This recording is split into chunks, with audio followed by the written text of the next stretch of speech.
오늘 말씀 제목은 남은 게 무엇입니까? 입니다. 슈퍼에 가게 되면 팔다가 남는 거 가지고 이제 반값 세일을 한다. 안 사가니까 남았다는 얘기죠. 제가 어릴 때 과수원을 경영하는 친척분이 있어서 매년 여름방학 때는 놀러 가곤 했습니다. 거기는 배 농사를 지으시고 또 복숭아 농사를 지으시는데 참 상품이 좋아서 배 맛이 진짜 너무 맛있는 배를 재배하시는 그런 과수원을 가지고 계신 분인데 방학 때 가게 되면 제가 좀 거두어드리고 해서 가끔 이제 그 수확한 과일 가운데에서 저한테 주시는 게 있는데 저는 기대하기를 아주 크고 맛있는 거를 주실 줄 알았는데 그게 아니라 어디 좀 문제가 있는 거, 찌그러진 거 이런 거를 주셔서 그때는 좀 서운했는데 그분만 그런 게 아니라 농사 짓는 분들은 다 그렇대요. 상품 가치가 있는 A급 상품은 절대 가족은 먹지 않고 문제투성이 있는 것, 가치가 없는 그런 것을 가족이 먹고 다 시장에다가 내다 판다. 그걸 나중에 알았어요. 하나님은 우리 성도를 쓰시는데 과연 하나님은 우리가 A급 상품 만 쓰실까? 성경은 남은 자라는 말을 종종 하는데 우리 신구약 성경에서 중요한 가운데 하나가 남아있는 자, 하나님의 남은 자라는 것이 있어요.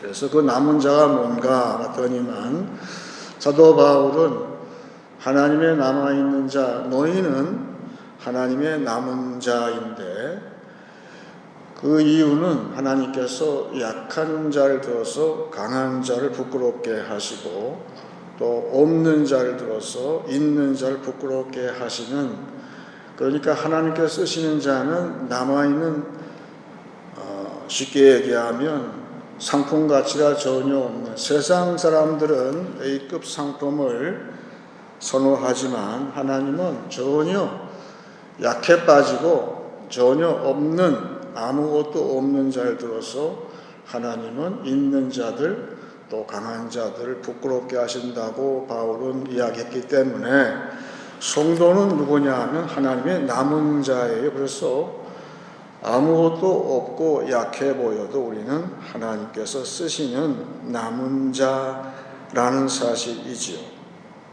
그래서 하나님이 왜 우리를 이런 사람들을 쓰실까? 내가 뭔가 있다고 할 때는 하나님은 절대 안 쓰신다는 사실을 경험적으로 알게 되죠. 최근에 미국에 한 청년이 있는데 청소년기를 살면서 아주 잘 나가던 청년이었어요. 그래서 고등학교 졸업할 때는 졸업식에 사회도 볼 만큼 아주 똑똑하고 유능한 재능이 많은 그런 청년이었는데 미국에 가장 좋은 대학이 몰려있다는 아이비 리그가 있는데 거기에 입학을 했는데 그만 10년 뒤에 보니까 이 청년이 완전히 다른 사람으로 되어 있다는 사실이죠. 그래서 멀쩡하게 그 보험회사 사장이 지나가는데 이 청년이 뒤에서 총을 쏴가지고 그 CEO를 죽게 만들었어요. 그 범행 동기야 어쨌든 간에 사람 생명을 그렇게 아주 쉽게 생각할 정도로 이 청년이 변했다는 걸 알 수가 있어요. 그래서 그 원인을 조사하면서 누군가가 얘기하기를 잘 나간다는 거, 영어로 잘 나간다는 뜻은 쿨이라고 이야기하죠. 아, 그는 참 쿨한 사람이야. 그 얘기는 똑똑하고 모든 것이 재능이 많다 할 때 또 인품 사람의 그 생김새도 좋고 호우대도 멀쩡할 때 쿨이라고 얘기하는데 그런 쿨이 저주가 되었다, 컬스가 되었다 그 이야기를 하더라고요. 그 분석 기사를 쓰면서 성경에서 쿨한 사람 하면은 우리는 잘 모르지만 아담의 아들 가운데서 가인이라는 아들이 있는데 가인의 이름이 바로 쿨이라는 뜻이에요. 재능이 많다는 뜻이 가인이라는 뜻이거든요. 그런데 이 사람이 결국은 어떻게 되냐 하면은 이 세상에서 재능이 많아서 이것저것 참 쿨하게 일을 많이 했지만 사람을 죽이는 걸 너무 쉽게 하는 그런 사람이 되어버렸다는 것이죠. 왜냐하면 하나님께서 너는 아무리 재능이 많아도 가장 너한테 약한 것은 죄의 유혹을 다스릴 수 있는 것이 돼야 되는데 너의 약점은 거기에 있다고 경고를 하셨건만 이 가인은 결국은 그렇게 사람을 죽이는 그러한 진짜 저주죠. 아무리 재능이 많아도 저주를 받는 인간이 되었다는 것인데 가인하고 반대 집안에 있는 결국은 가인이 동생을 죽이고 동생 대신에 셋이라는 아들을 하나님께서 아담 집안에 주셨다는 이야기가 나오죠. 그게 창세기 4장 25절 말씀인데 아담이 다시 자기 아내와 동침하매 그가 아들을 낳아 그의 이름을 셋이라 하였으니 이는 하나님이 내게 가인이 죽인 아벨 대신에 다른 씨를 주셨다 함이며 셋도 아들을 낳고 그의 이름을 에노스라 하였으며 그때의 사람들이 비로소 하나님의 이름을 불렀더라 그랬습니다. 그러니까 에노스라는 사람 후손들은 어떤 사람들인가? 여러분, 제가 계속 강조하지만 가인은 무슨 성을 쌓고 세상에서 필요한 A급 상품을 계속 생산하고 그렇게 보여도 결국은 죄를 다스리지 못했지만 이쪽 집안, 에노스 집안 사람들은 그 사람들이 무엇을 세상에서 했는지에 대해서는 전혀 언급이 없는 반면에 오늘 본문 또 말씀 보게 되면 그 사람들한테는 다른 거는 다 없어도 손에 남은 게 없어요. 상품 가치가 없는데 불구하고 남은 게 무엇입니까? 하나님의 부르심이 그런 사람들한테는 있다는 거예요. 우리 자신을 돌아볼 때에 매주 우리한테는 하나님의 부르심이 있어요. 그래서 열일 다 제끼고 교회에 나온 이유는 오늘도 하나님께서 나를 부르시는 그 부르심이 있기에 나는 거기에 응답할 뿐이죠. 그래서 오늘 교회에 나오는 거예요. 그것이 우리한테는 남아있는 것이죠. 그래서 나한테 남은 게 별로 없고 사실 나이가 들고 보니까 몸이 정상이 아니에요.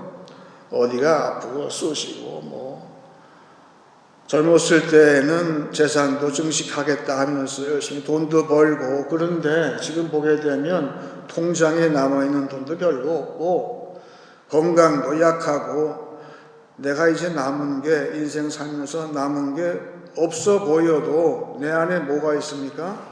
성도는 부르심이 있다. 그게 우리의 재산이에요. 그만한 재산이 없어요. 그래서 왜 하나님은 이 남아있는 그런 사람을 쓰실까? 우리 영화 글래디에이터 2가 나왔다고 그러죠.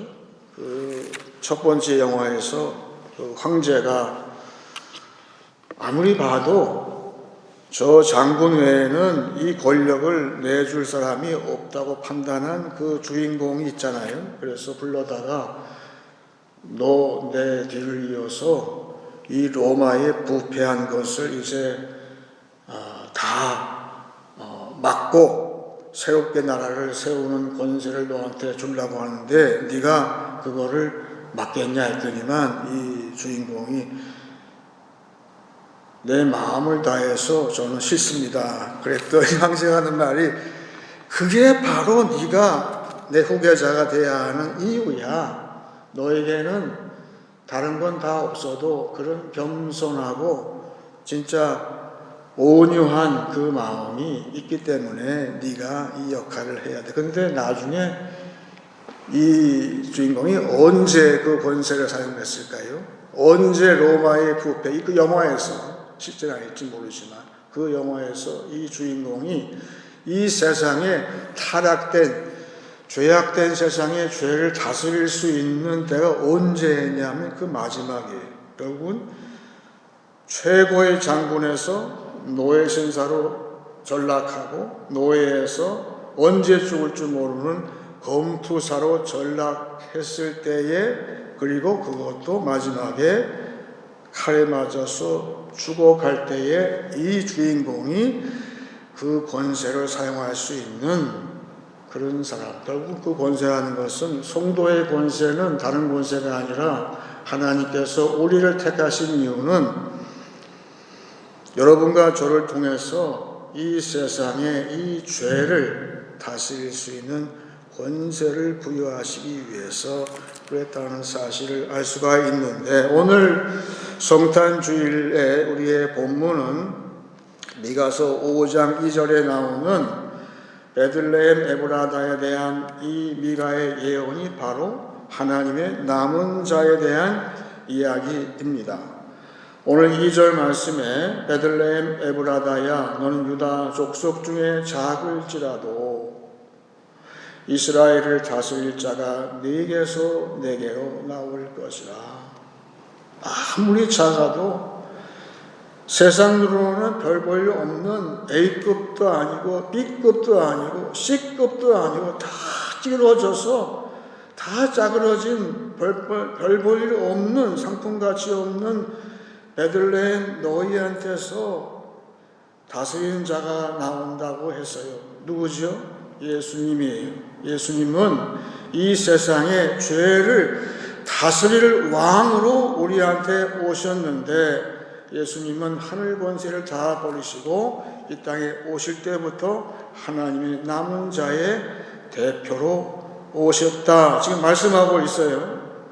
3절에 그러므로 여인이 해산하기까지 그들을 붙여주시겠고 그 후에는 그의 형제 가운데에 여기 나오죠. 남은 자가 이스라엘 자손에게로 돌아오리니 우리는 누굽니까? 예수님께서 우리를 부르실 때에 그 부르심에 응답하는 자로서 예수 앞에 나가는 자, 우리 자신이 남은 자예요. 왜냐하면 우리 귀에는 하나님께서 나를 부르시는 부르심이 들리는 이유는 내 자신이 성도는 누구를 막론하고 믿음이 있는 자는 전부 그 출생이 베들레헴 출생이에요. 여러분과 저의 그 본적은 어디입니까? 베들레헴 에브라다가 우리의 본적이에요. 거기서 났어요. 가장 아무것도 없어요, 우리한테는.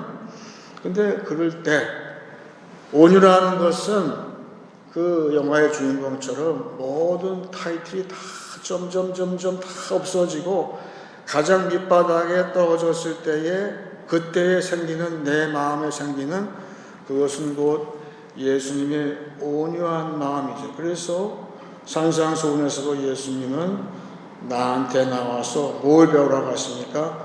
온유를 배우라. 왜 그렇죠?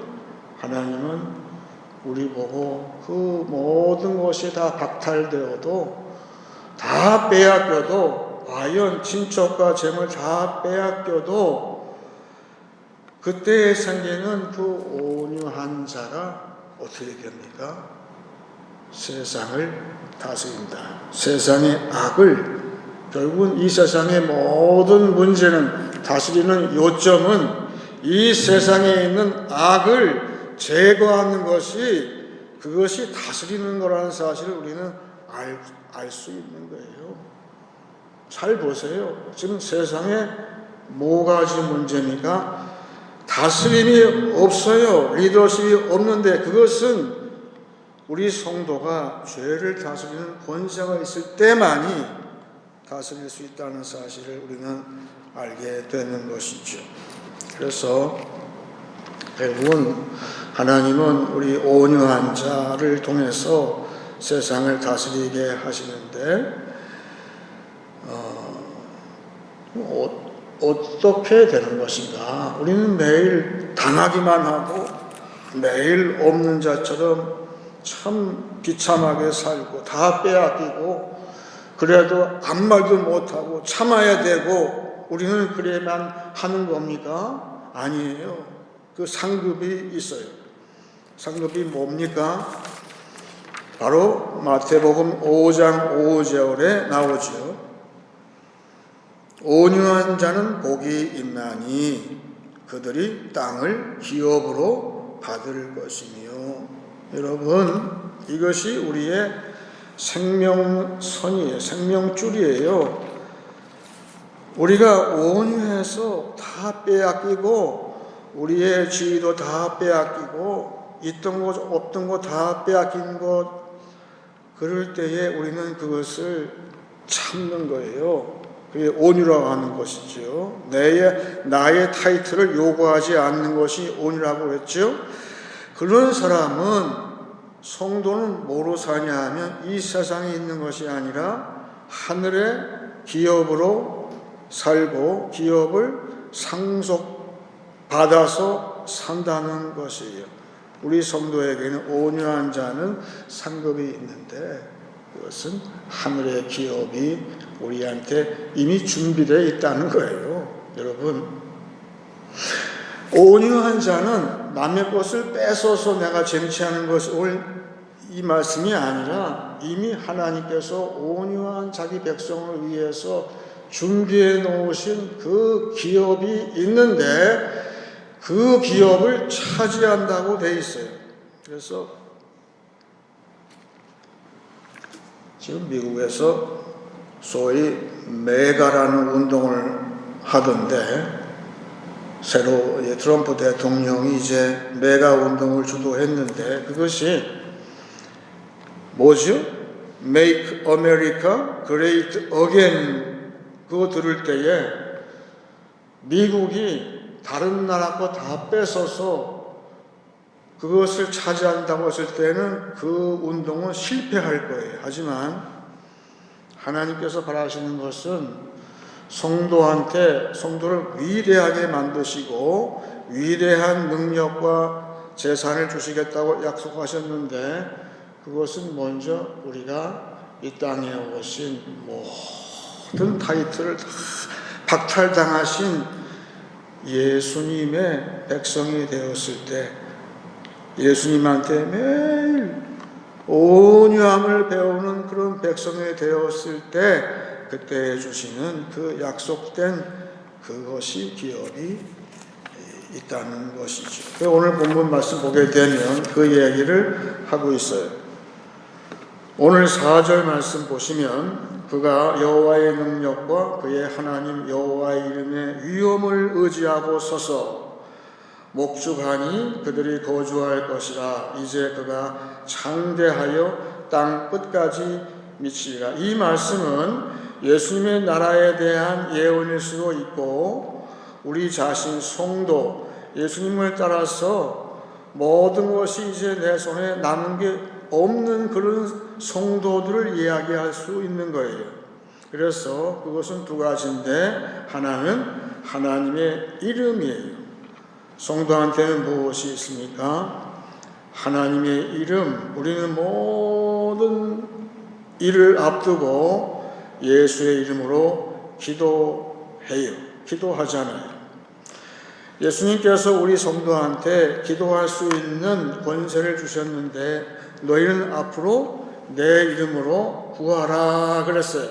성도한테는 구할 수 있는 권세가 있고 기도하는 권세가 있는데, 그것은 누구의 이름으로 하냐 하면 가장 온유한 자인 온유한 왕이신 예수의 이름으로 하고, 그 다음도 중요해요. 그 다음은 능력이라고 되어 있어요.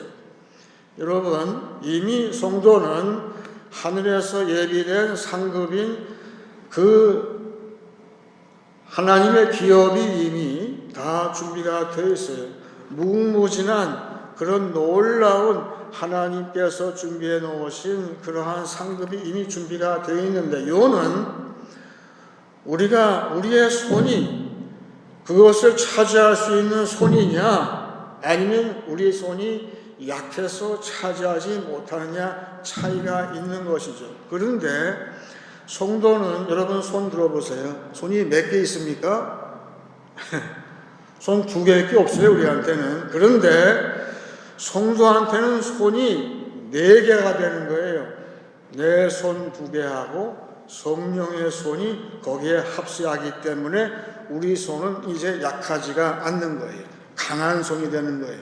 차지할 수 있는 연약한 손이 더 이상 아니고 아주 강한 손으로 그거를 붙잡을 수 있는 것이 우리를 도우시는 성령께서 함께 하시기 때문에 그 하늘의 기업을, 약속된 기업을 쟁취한다는 거예요. 그것이 우리 성도의 비밀이에요. 우리 배너 영화 이제 크리스마스 때 보잖아요. 다 보죠. 거기에 배너 영화가 그 전차 경주하는 그것이 줄거리인 것 같으죠? 아니에요. 그 작가의 의도는 맨 앞머리에 나와요. 예수님이 이 땅에 오시면서 그 베들레헴 에브라다, 진짜 그 초라한 성에 오셨어요. 거기다가 말구이에 나셨어요. 그럴 때 그 영화는 누가복음에 있는 것처럼 성 안도 아니고 성 바깥에서 진짜 별 볼 일 없는 그 목동한테 천사가 임하는 그 이야기를 그 배너 영화의 맨 앞에 표현을 했어요. 그런데 그 목동들이 가장 작은 성읍, 남은 게 아무것도 없는 가장 초라한 C급 그런 성읍에 또 아니고 밤중에 성 바깥에서 양들을 치는 그 목동들은 어떤 사람입니까? 아무것도 없는 사람이에요. 우리 말에 그런 말 하잖아요. 나는 이제 잃을 게 없는 사람이야. 더 이상 나는 잃을 게 없는 사람이야. 그런 사람이 무서운 사람들이죠. 더 이상 잃을 게 없는데 뭐. 그런 사람이 목동이었다는 거예요. 더 이상 나한테 남아있는 게 없어요. 천한 신분이에요. 남들 다 쉬고 있는데 나는 밤중에 나와서 성 밖에서 양들을 쳐야 되므로 남은 게 없는데 그런 목동 안에 뭐가 남았을까요? 천사의 메시지를 듣는, 받아들이는 믿음이 남았다는 거예요. 그것이 포인트. 그 믿음, 그 영화의 주제는 믿음이에요. 믿음. 가장 연약하고 아무것도 남은 그 영화의 주인공이 다 뺏기잖아요. 다 뺏겨요. 다 뺏기지만 아무것도 없는 것 같은 내 안에 믿음이 생겼을 때에 이 목동들처럼 그 베들레헴 안으로 들어가서 그 새로 나신 구유에 놓으신 온유한 자로 오신 그 아기 예수를 만난다는 이야기죠. 그래서 그때 동방 박사가 이제 찾아오고 그러죠. 근데 누가의 시간은 참 독특해요. 그 천사의 메시지를 받아서 이 목동이 들어가는데 목동이 천사의 메시지를 전한 대상이 누굽니까? 예수님의 가족한테 전한다는 거예요.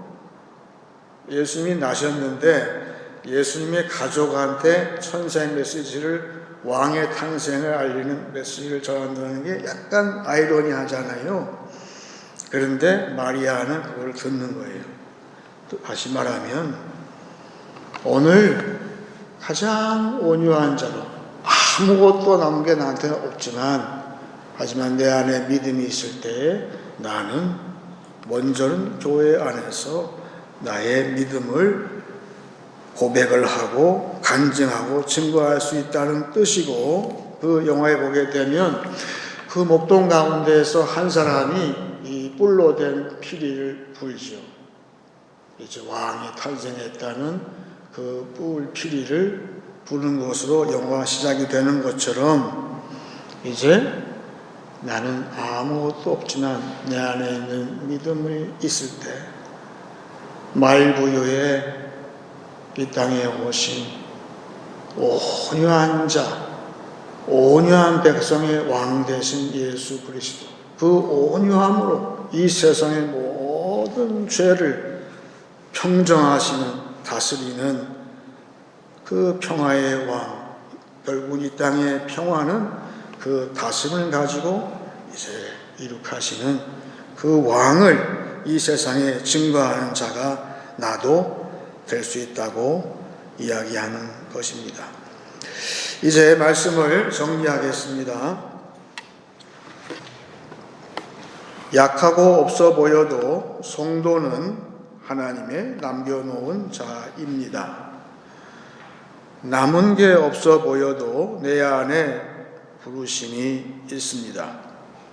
세상의 죄를 다스릴 힘은 내 안에 남아있는 온유함입니다. 온유한 자에게는 위대한 상속이 있습니다. 믿음이 남아있는 목동의 심정으로 평화의 메시지를 전하는 한 주간 되시길 축원합니다. 이제 찬송 112장 하겠습니다.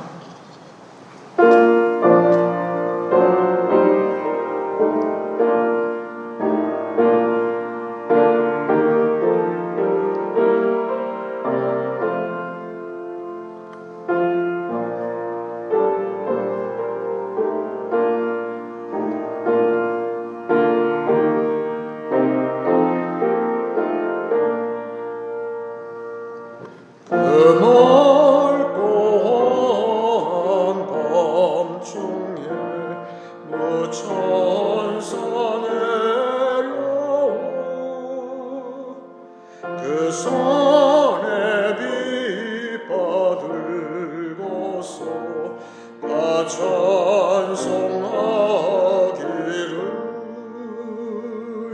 평강의 왕이 오시니 다 평안하여라. 그 소란하던 세상이 다 고요하도다. 무천사 날개 펴고서 이 땅에 내려와 그때에 부른 노래가 또다시 들리니 이 슬픔 많은 세상에 큰 위로 넘치고 온 세상 기뻐 뛰놀며 다 찬송하도다. 이 괴로움 많은 세상에 짐지고 가는 자 그 험산 출령 넘느라 온몸이 고하나 이 죄악 세상 살 동안 새 소망 가지고 저 천사 기쁜 찬송을 들으며 쉬어라. 옛 선지여에 언응하여 베들레헴 성중에 주 예수 탄생하시니 온 세상 구주라. 저 천사 기쁜 노래를 또다시 부르니 온 세상 사는 사람들 다 화답하도다.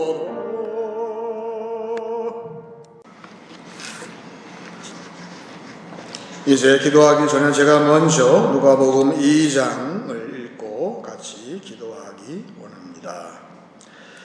그 지역의 목자들이 밤에 밖에서 자기 양떼를 지키더니 주의 사자가 곁에 서고 주의 영광이 그들을 두루 비추매 크게 무서워하는지라.